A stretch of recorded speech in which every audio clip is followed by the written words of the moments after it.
Tundra presents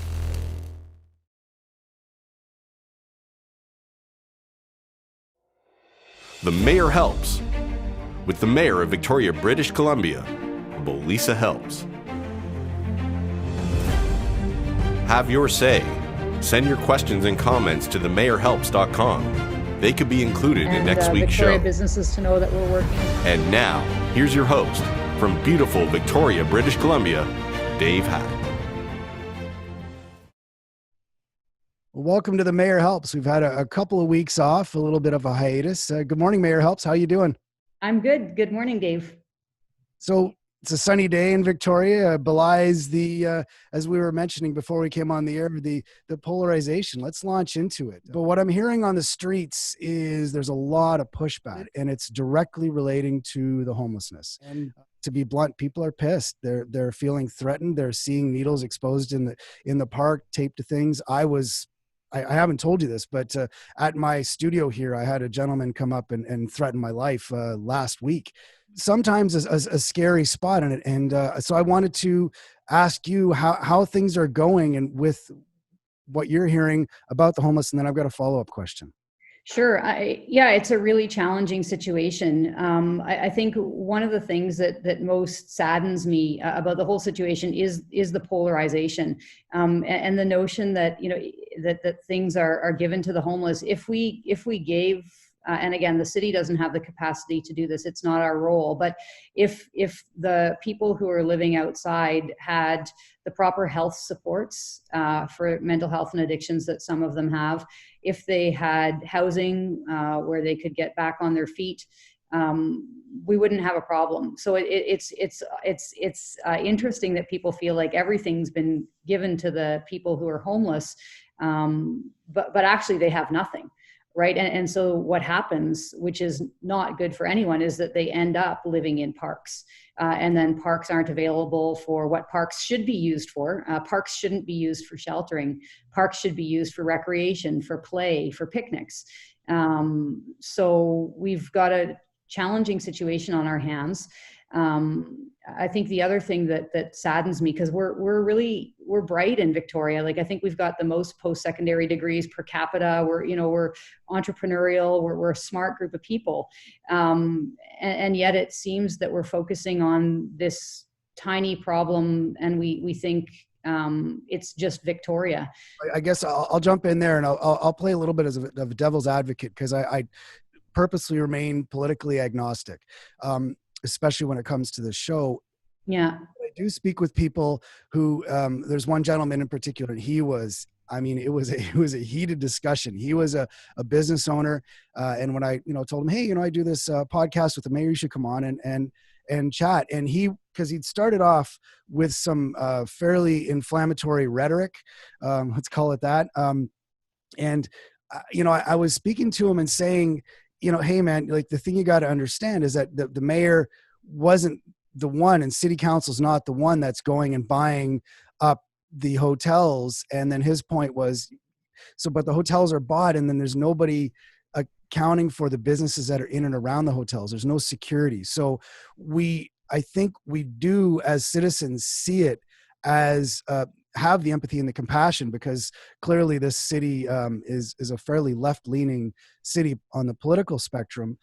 So there's compassion, there's empathy, but the problem is it's starting to impact people's businesses in a time with COVID when it's very difficult to weather that storm. So what do you say? How did we get here? What triggered the point where we've got all of the people that are homeless that are so visible and have such an impact on our society locally? Yeah, it's a great question. So I'm going to give you a long range answer and a short range answer. So the long range answer is that in 1994, the federal government was investing about $114 per Canadian on average per capita on affordable housing, $114 per Canadian. Fast forward to 2014, and that investment in affordable housing had decreased to $58 per capita, even while the population of Canada grew by 30%. So we see this massive stepping back over a 20-year period from the federal government in investments in housing. So that's the long-range answer. And so that problem is going to catch up with us at some point. And even pre-COVID, in cities across the country, there are and were a number of people experiencing homelessness. What's happened with COVID is that just like, in our favorite businesses, we used to be able to just waltz through the door and not worry about how many other people were in there. Now it says 6 people at a time or 2 people at a time. And what's happened with COVID is that all of the shelters in this city and across the country, they've had to reduce their numbers because of physical distancing. I mean, it's really that simple. Where a shelter used to house 50 people, now only 25 people can go in. Some shelters are down by a little bit less, by 30%. And so that's literally why people are outside, particularly during COVID. That's why homelessness has become so visible. When Bonnie Henry told us all back in March to get into our bubbles and stay there, to self-isolate, anyone who was couch surfing, anyone who was staying with a relative, they just got put outside. And so, that's the reason. Now, how do we manage that? And I really, I feel for the businesses, and as I've said on the show before, since the pandemic hit, I've been working with businesses.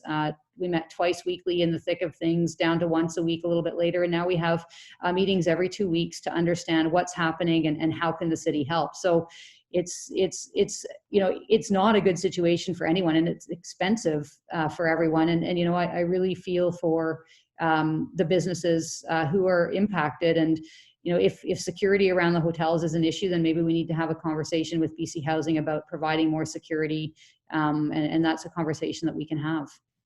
That's what I've been sharing with people when I speak with them, because politically agnostic, but my ears are open. I do hear what we do on this show, and I know that that's been the case, and I think the problem is that, well, a couple problems. One is that the drugs are so much more powerful now than they used to be. So when people are having addiction issues, they're in real dire straits. It's not, it's a heavy duty thing that we don't even know what the long-term impact is going to be of some of these drugs, I'm assuming, because they're so new and they're changing these designer drugs.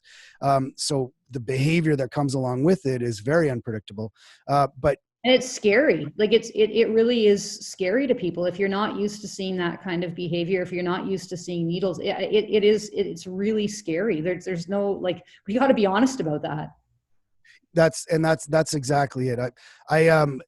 I do whenever possible. I share, the information of, this is the funding was reduced, and this is what's, where we're at right now. So I just keep on doing NIMBY, right? Yeah, it's not your job to be an advocate though. And what I would love, and what I do love, and I have a community drop-in once a month. We had one yesterday. It was absolutely packed out. Online. It used to be in my office, but now it's not. And people come in with all sorts of heated thoughts and want to share their opinion. But what happens? I mean, some of the most angry people hung up, which I just thought was really, they kind of yelled over everyone and then left, which is really too bad, because then when we actually got to talking about what's going on, they weren't there to hear.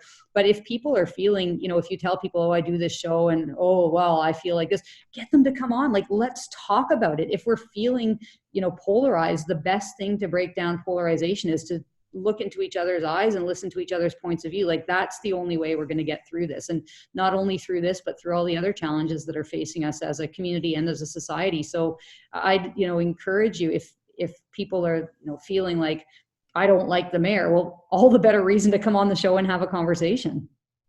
Sounds good to me. I'll keep beating the bushes, as it were. So let's move on to our next segment. We'll take a pause here and then we'll come back. We've got a very special guest today. And now, Mayor Lisa Help sits down with this week's special guest. Welcome back to the Mayor Helps. Today we've got a very special guest. We've got Senator Ratna Omidvar. Senator, good morning. Welcome to the show. How are you today? I'm great, and thank you for having me on the show. Thank you. You were, I think, probably number 1 or number 2 on the mayor's request list to come on board. Very much at the time. So she would be on top of my list when I do these. It's important to have local leadership of the kind that Mayor Helps. What a wonderful name yeah. as well. Mayor Helps, helping people. That has to be a great brand for you, Mayor. It worked very well when I was running. Actually, my campaign slogan was "Voting helps," and in fact, that's what the election sign said. Absolutely. So happy to be here. Thanks, Senator. Your life journey is unique. Born in India, traveled through war-torn Iran, and then wound up a refugee in Canada, and now you're a senator in Ottawa. You represent, or you're from Toronto in Canada, and just wanted to, maybe you could touch a little bit. I find your story incredibly inspirational. Touch a little bit about how was it that you were able to put one foot in front of the other when you're facing all of these challenges, from having a young family in Iran to being a refugee to where you're at today? I think adversity, the kind of adversity that I faced early on when I was living in Iran with my husband and daughter, that kind of adversity builds resilience.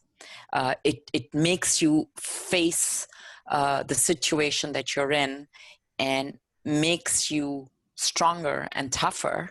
And when I look back at my flight from Iran to safety, I'm actually sometimes amazed that my family had the courage and resilience to do what we did. But it was also a great preparation to land in Canada and build a new life for ourselves, which, as you know from reports, it's not easy, especially when you've come with enormous feelings of loss, because immigrants come as a matter of choice. Refugees come because they have to. And so we had enormous feelings of loss, and there was this push-pull in our hearts and minds.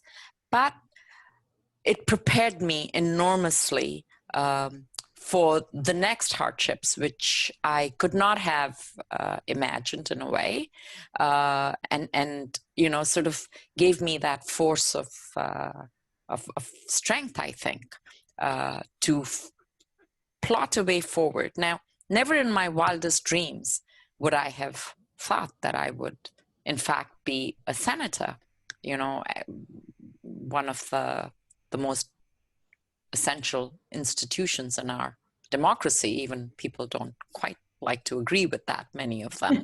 But it is an essential institution in our democracy. Laws do not get made without the Senate having its say on them.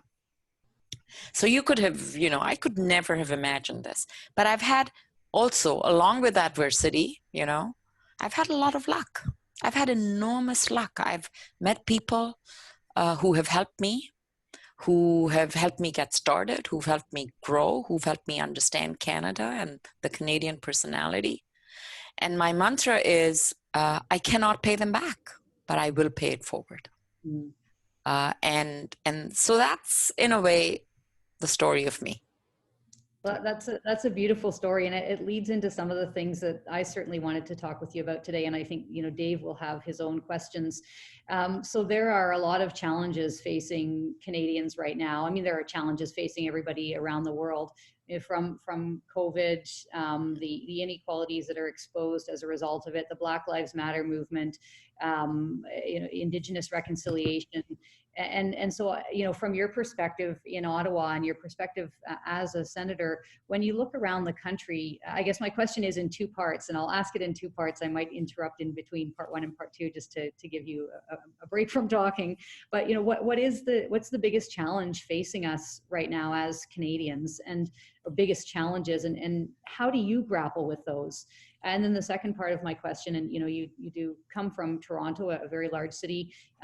What are the biggest challenges facing cities, and how do we grapple with those? So I guess those are two big questions, but wanted to get your perspective from your point of view on these really, really important issues, because these are the things that keep me up at night. What are we challenged by, and how do we sort through this all? So I think it won't be a surprise to you to hear me say that the biggest challenges facing Canadians today are their health and safety on the one hand, and their economic security and employment security on the other. And these two go hand in hand. On the health and safety, I'm I'm concerned about, obviously, the second wave that may be coming. I'm concerned about our lack of self-sufficiency in this country for vaccinations, PPE, etc. I'm concerned that tracing and testing is still not, I mean, it's improved, definitely, but it has not gone to the level that I believe we needed to go to make sure that Canadians are safe, especially as our children return to school. And they must return to school. I agree with that. They must return to school. So that's, one great worry that I have. We are making progress in some areas. As you've heard, Canada has pre-bought vaccinations. We don't know when these vaccinations will be available. This makes life for Canadians extremely hard, especially for those who have to put their lives every day on the line because they have to travel to work. They're not like you and me. We're the privileged. We sit in our offices and can conduct our business on Zoom, but the people who work in the stores, who have to travel to work, who have 1 or 2 or 3 jobs because that's the only way they can meet rent and basic necessities, they are the ones who are suffering the most. And as we all know, the pandemic, the virus, is not blind. It has a special affinity for people who live in high-density neighborhoods, in crowded situations, and by and large in an urban situation like Toronto, at least, it means it has a particular affection for people of color, because that's where people of color live. So big issues, and compounding that is the whole motivation, I believe, of this country to deal with systemic racism against Black people and systemic racism against indigenous people. So you knit these issues together. I think provincial governments, national governments, and local governments are going to have to be incredibly innovative and creative in order to address these challenges in a way that makes a meaningful difference to the health of Canadians, their safety, and their jobs. So those are the 3 top issues that we really must deal with. You mentioned something in one of your talks that I was reviewing, and you pointed out how polite Canadians are. Sometimes I experience that as apologetic rather than polite, and I was wondering, because I have a thought on it, but I was wondering, do you feel as though that impedes our ability to have that real hard self-reflection when it comes to systemic racism in our society, where we kind of look at it and go, not really, and we kind of blow it off? Or are we developing the capacity more fully to be able to look at ourselves and say, no, we got a problem, we got to deal with this? It's actually not a bad thing to be polite. I will admit that. It just makes it a little bit more difficult for people to understand what's really being said. So, I had my struggles early on when I came to Canada, and I wasn't able to poke through what they really meant when they said in the beginning to me, we don't think you're quite the fit, when I was applying for my first jobs. And fit is code. Fit is code for other things. So I had a hard time deconstructing that. On the issue of having the tough conversations on race, in this past 6 months, Canadians have discarded their veneer of politeness. Look what happened 2 days ago in Montreal. Whether we agree with it or not, the toppling of the statue of Sir John A. was not an expression of polite Canadian discourse. And I think the rage of people of color, and people who are allies in dealing with issues and expressions of racism in the police, racism in our history, all of these have bubbled to the surface. So I think we're going to have those tough conversations. We are already having them now. And I think it is time to be a little bit more direct with each other about what we mean and what we say. So, for instance, there is no reasonable definition that I have seen anyone adopt around systemic racism. And I think we're going to come to that. We're going to have to take a look at the protocols and processes, written and unwritten, that imbue our institutions, whether they are the Vancouver Local Library or the Victoria Local Library or the CBC or, in fact, the Senate of Canada. We have to have these conversations. I think we have been pushed and we have discarded our veneer of not just politeness, but soft peddling some of these issues. Yeah, no, I think that's a really important point, and I have kind of two thoughts that I'd like to share and get your take on. Do we need to dismantle institutions and rebuild them, or can we take the Senate of Canada or the Victoria Library, for example? Although the Victoria Library, I have to say, they do. I mean, there is obviously systemic racism everywhere, but they are really, really engaged with the refugee community. So, I just plug for GVPL, the Greater Victoria Public Library. Yeah. Do we need to dismantle, or, I mean, I don't mean smash the system, but in a thoughtful way, what are your thoughts on that? I think dismantling institutions, you've used a polite word, the media is using the word defund, is possibly wrong language, because what it really means is reallocate resources. And that is up to every political leader in power, you, Mayor Helps, as one, to sort of consider what's the best way of spending your resources to make sure that people in your community have the opportunities and the safety that they deserve, regardless of race or ethnicity or religion or whatever else that may be on the table. So I don't believe in dismantling institutions per se. Sometimes institutions outlive their lives. They are no longer relevant. That's another matter. I should say that I think of all the institutions in our country, it's libraries who have done the most and have promoted. So that was possibly a bad example. But, I'm a huge admirer of public libraries, and they have, you go to any library, they have newspapers and books from languages. They have reinvented themselves as places to convene and discuss on issues of culture or race or literature or music. They're actually wonderful public spaces that need to be built up. So, Mayor Helps, I will say to you, look at funding the library more as opposed to less. Yeah, absolutely. I couldn't agree more. Absolutely. So my second question, and it's interesting that you mentioned the role of libraries, is that this polite veneer has now come off. We're being more direct with each other. People are toppling statues. Although here in Victoria, we removed the statue of John A. Macdonald 2 years ago from the front steps of City Hall. A council decision to do that, which was very challenging thing to do, but it was the right thing.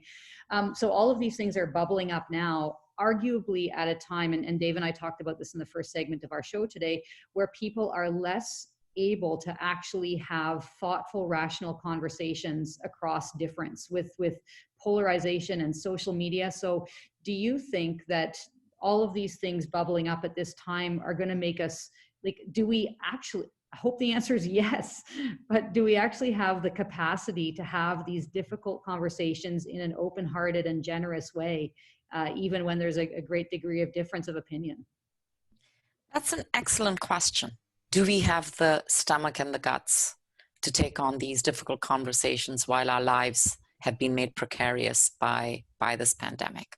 That's an excellent question. I actually believe there's nothing quite like a crisis to embrace the opportunities that come from it. And one of the opportunities that comes from this crisis is addressing head-on the issue of exclusion through racism, because as we have seen, the pandemic hits minority communities harder. Minority communities are subject to more racism, and economically, the jobs that they have access to, that they may have access to, may in fact be even harder to get. So this is the time to put in some proactive measures by institutions. And I know that there is a place for governments. It's a very important place. Mayor helps you occupy a really important place in the hierarchy of government. But there's also a place for individuals and organizations. So, I don't necessarily think we need a heavy-handed approach from government telling, over-regulating our lives. But what we do know is that individuals are motivated to action, and that motivation must lead to small and big steps in the local community. And I always go back to the power of the local. This is where we live and breathe and work and walk the streets, and this is where the change must start. So I would say local institutions. I'm encouraging local institutions to do an audit of themselves, of their people. Who are they? Who are they made up of? Without evidence, whether it's micro evidence or macro evidence, you actually don't know how you're going to move. So I'm encouraging them, gather evidence. Who works for you? Who's your leadership?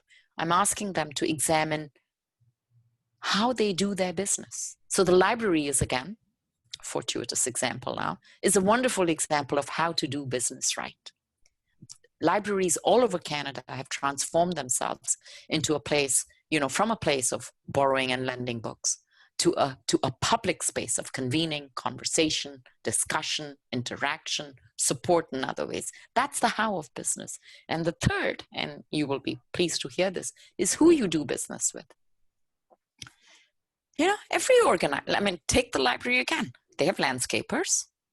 I'm pretty sure the Victoria branches have beautiful landscaped lawns. Victoria, the way I know it, is particularly proud of its gardens and lawns. I love it. I'm a gardener. The library must have a contract with the consulting firms on various matters. So examine who you're doing business with, and think of how every organization is using its power and privilege to empower or to exclude. And that's the question. Are you empowering or are you excluding? If you do that audit, and if you then take deliberate, intentional steps that are transparent, so, I'll give you an example. An organization could say, our internal audit has found that we have no Black people working for us. Well, that's a problem. I'm not sure it's a problem in Victoria. I don't know the demographics of your population. It's a problem. Okay, well then that organization, be it a local charitable organization or the museum or whatever it is, have to set a goal. They have to set a goal that within X number of years, we will make sure that our pipeline of candidates includes, and they have to put numerical targets, and then they have to be transparent about the results. And that's the way you move the goalposts. Yeah, absolutely. Dave, what's your perspective on all of this as a small business owner? Mentioning that a crisis is a good time to change. It's what I've been experiencing and hearing time and time again. I do another podcast called The Backbone, and it's a small business podcast. And I actually have a co-host, and her name is Adrienne Bryant, and she's a commercial realtor in Phoenix, Arizona, and she happens to be Black. And so the focus of that podcast is discussing experience of minority-owned businesses and what the owners do. And so the without fail, whether a person is Black, white, Latino, gay, straight, man or woman, what this crisis, this COVID issue has given us all is it's forced us to take a look at what we're doing and to say, am I in the right career? Am I in the right business? Am I doing the right things day to day that I want to do? Am I spending enough time with my family? Am I contributing to my society in a positive way? And that last one is something that I'm hearing time and time again. So I completely agree with you, Senator. I believe that this is something that is, I wouldn't have been able to predict it, but it's a natural outcropping of what's occurred. We've been forced into this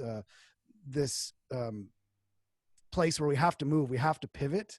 And most of us that are small business owners have done it. So to hear that coming from somebody in such a high level of government that's saying that self-reflection is the way to go, or looking in the mirror and saying, you know, what are we doing as an organization is the way to go is heartening. Thank you for that. But there are always also, leave instruments of influence and power that local mayors have. I'm pretty sure that as one of the first steps in the recovery of the nation, and one of the ideas that federal government will consider is pumping dollars into local infrastructure projects, into that bench on the park or that extra wing of the library. And this is where, local and provincial governments can play a role and say some of those dollars, a portion of those dollars, will be safeguarded for community benefits, so that people living in let's use Victoria as an example, where a bridge is being built, that a certain number of jobs will be allocated for people who are generally not able to access these kinds of positions because of X, Y, and Z. And this is called community benefits. The mayor knows a lot about it. I'm a huge proponent in making sure that we use our money just not for one purpose, but for many purposes. So the one purpose is obviously to build the infrastructure, but the second purpose is to make sure that jobs in the local community are available to those who generally wouldn't have access to them. And that small business that generally wouldn't have access, let's say, to catering the crew of the bridge builders, would have an opportunity to grow their business through these federal dollars. So you kill, sorry for the metaphor, you kill many birds with one stone. Yeah, so the senator and I first met, we were both on a panel with Buy Social Canada, which is a national organization trying to encourage social procurement or community benefits, kind of the same thing, but as the senator says, the whole point of social procurement, and we've got an island-wide initiative here called the Coastal Community Social Procurement Initiative, is to make sure that as local governments, when we're spending tax dollars, whether they're federal infrastructure dollars or our own tax dollars, that they're going to directly support the local economy without violating trade agreements. And there's all sorts of ways to do that. They're going to hire people who might be youth aging out of care, or Indigenous folks who are looking for job training opportunities, or people connected to the local food growing. So we're just, we're kind of, I think we're in year 2 here.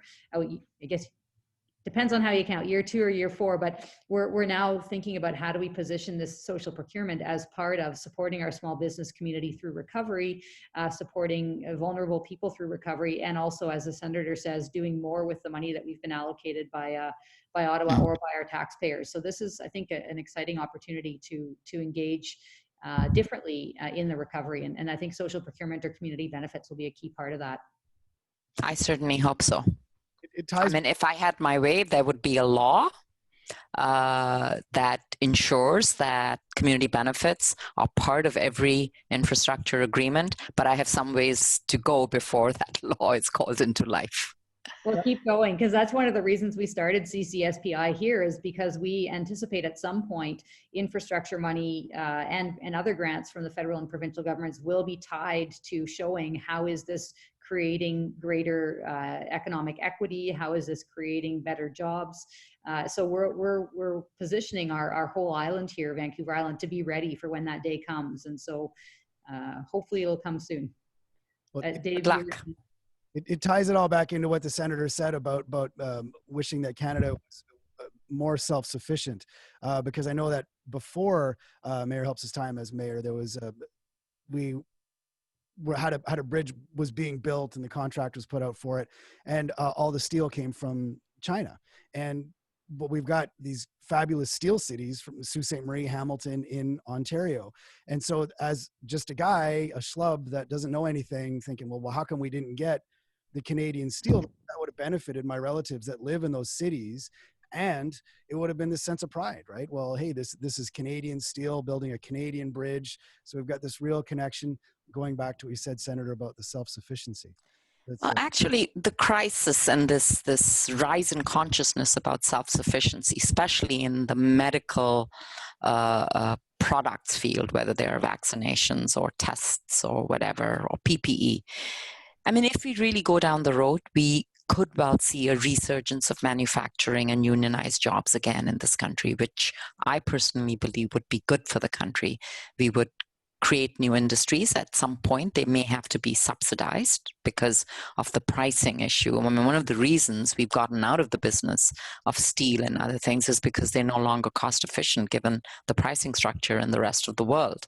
So, but when a product is just said is sort of essential for the well-being of Canada, then you subsidize that project to some extent, that product. So I think there are lots of opportunities coming down our way as we stride into this recovery.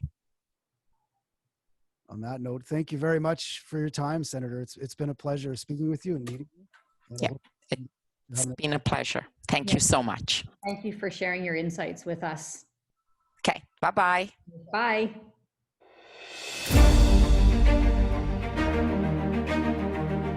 If you enjoyed the show, please like, share, and subscribe. And visit themayorhelps.com to submit your questions to the show.